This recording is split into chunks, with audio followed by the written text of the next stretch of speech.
Sudah safari politik Anies Baswedan terus berlanjut. Hari ini Anies dijadwalkan untuk menemui Ketua Umum Partai Demokrat Agus Harimurti Yudhoyono.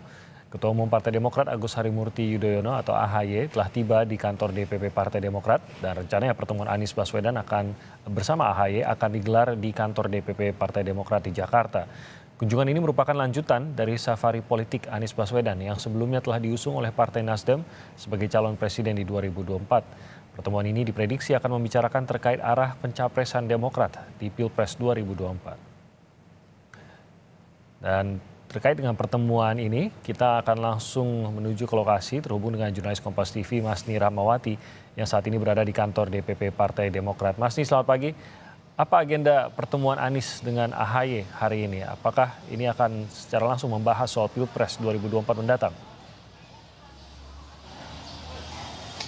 Iya, selamat pagi Timothy dan saudara. Untuk saat ini benar nanti sekitar pukul 9 itu dari Anies Baswedan akan mendatangi dari DPP Demokrat. Di mana tadi sekitar pukul 8 dari Agus Harimurti Yudhoyono telah sampai di kantor DPP Demokrat yang berada di Jakarta Pusat ini.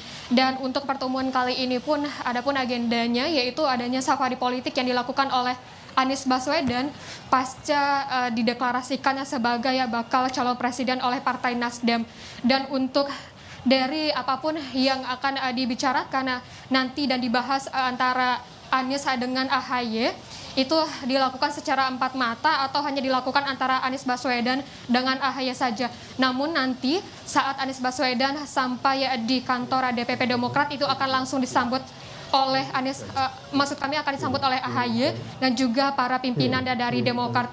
Dan dari agenda pembahasan mungkin saja akan ada juga pembahasan bagaimana nanti ke depannya yang sama-sama kita ketahui juga bahwa dari kader Partai Demokrat juga menantikan pertemuan ini dan juga menantikan dengan baik pertemuan antara dari Anies Baswedan dengan AHY ini. Apakah nantinya juga ada pembahasan mengenai dari bakal calon presiden Anies Baswedan dengan mengusungkannya AHY sebagai jadi bakal calon wakil presiden 2024 nanti. Namun nanti kita akan menunggu setelah adanya pertemuan empat mata antara AHY dengan Anies Baswedan, nanti juga akan dilaksanakannya konferensi pers. Nah, nanti akan kita tanyakan dan juga akan kita dengarkan apa hasil dari pertemuan antara Ketua Umum Partai Demokrat ini dengan Anies Baswedan. Timothy. Baik, terima kasih Mas. Kita akan nantikan bagaimana laporan Anda terkait dengan pertemuan yang akan berlangsung pada pagi hari ini. Saat ini AHY sudah berada di DPP Partai Demokrat. Yang dinantikan adalah kedatangan dari Anies Baswedan. Kita akan nantikan laporan selengkapnya dari Masni Rahmawati.